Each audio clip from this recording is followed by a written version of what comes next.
Buenas tardes, yo me llamo Darío y hoy voy a hablarles sobre la hipercorrección.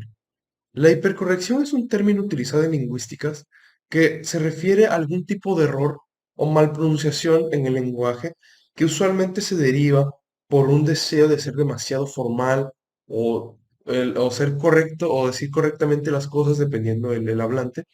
Y usualmente aquel que hace la hipercorrección toma una regla lingüística y la aplica donde no debería ser aplicada. Hay dos tipos de hipercorrección, o los errores más comunes en la hipercorrección son la hipercompensación y el hyperforwardism.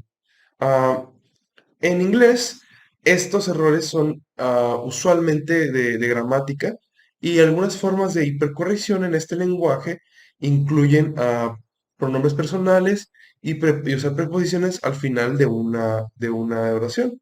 La hipercorrección también puede ocurrir en la pronunciación y usualmente en casos de individuos que estudian un nuevo lenguaje o una nueva lengua. Una hipercompensación gramática es probablemente el más común de esos tipos de hipercorrecciones. Se refiere a una situación donde una excepción o una regla está incorrectamente usada para, para la regla en sí misma. Un ejemplo de esto es de que en el verbo dig en inglés, originalmente su pasado de la palabra es dig, pero esta forma ya se volvió muy arcaica y ahorita y en estos tiempos se utiliza la palabra dog, que es mayor utilizada con los lingüistas.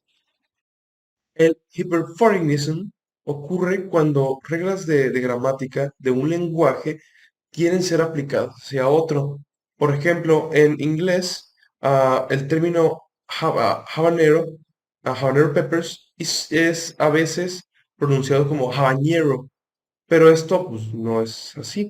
Y se deriva ya que los hablantes de inglés descubrieron de que en la palabra en español, descubrieron la pronunciación de jalapeño en español y se la pusieron con una mala praxis a la palabra habanero.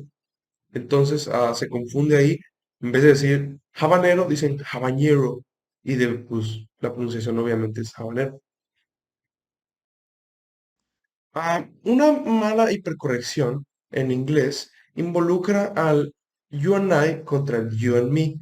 Gramáticamente, ah, la verdadera forma de poner estas oraciones debería ser después del verbo de una oración, como por ejemplo en me go to the movies, lo cual está mal dicho. La verdadera forma y la hipercorrección se hace cuando se dice I go to the movies. Ah, a veces no se entiende muy bien este tipo de oraciones, pero por ejemplo, aquí por ejemplo, mejor. A veces la gente dice, he goes to the movies with you and I, lo cual está muy mal dicho. Es, he goes to the movies with you and me. Esa es la verdadera forma en la que se dice esta oración. Cuando una hipercorrección se produce en la pronunciación, esta usualmente se refiere a una regla de la pronunciación de un tipo de palabra que no es correctamente aplicada a otros. Para los que están aprendiendo un nuevo lenguaje, este error se puede ver en la forma del hyperforeignism. En este caso, el individuo mezcla los dos tipos de lenguajes que tiene en su cerebro o más y, y se confunde con el que está aprendiendo, como y no sabe cómo aplicar ciertos tipos de reglas o de pronunciaciones en ese mismo lenguaje. Por ejemplo, hay otro ejemplo muy bueno que es de que cuando los hablantes de inglés descubrieron el mate de Argentina, ellos a veces lo pronuncian con un mate, lo que significa otra cosa completamente en español.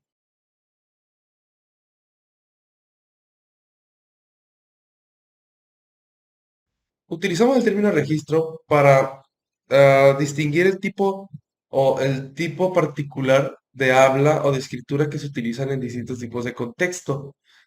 Por ejemplo, se utilizan para diferentes propósitos. Estos están correlacionados al contexto y la audiencia a la que se está presentando. Por ejemplo, hay distintos tipos. Está el registro legal, el registro de anuncios, el registro de algún tipo de banco, el registro del estado del tiempo o hasta de la gente de bajos recursos, o de gente que igual tiene diferentes tipos de contextos.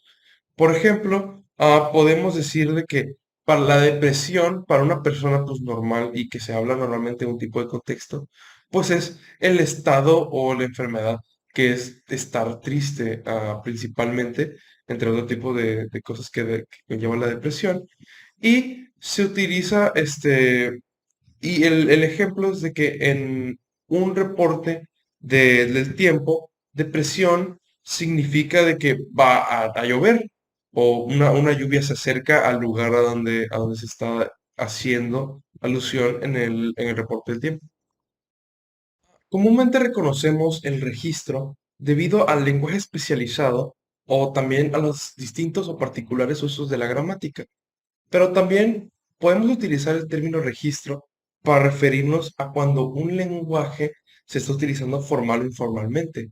Esto pues me lleva otra vez al ejemplo de la gente de clase baja, que utiliza muchos tipos de palabras para referirse a distintas cosas. O por ejemplo, esto se puede trasladar incluso a los distintos tipos de estados. Por ejemplo, aquí podemos decir una gran palabra es de que estás queso. Y por ejemplo, en el norte de México no se va a entender qué estamos diciendo. Principalmente se utiliza esto porque como dije igual antes, se diferencia con el contexto y la audiencia a la que está llevada el registro. O sea, no simplemente es utilizarlo para términos pues, de especialización, por ejemplo, doctores o trabajadores, también puede ser utilizado o reconocido en el ámbito, pues, informal, de los acentos, de, pues, las palabras que luego no tienen mucho sentido, y pues, igual hay diferencias, por ejemplo, en el norte de México igual se utiliza la palabra chilo en vez de decir chido, como acá decimos más en el sur, y pues entonces eso sería como que el tipo, la diferencia del registro y cómo pues, se identifica en distintos ámbitos del lenguaje normal.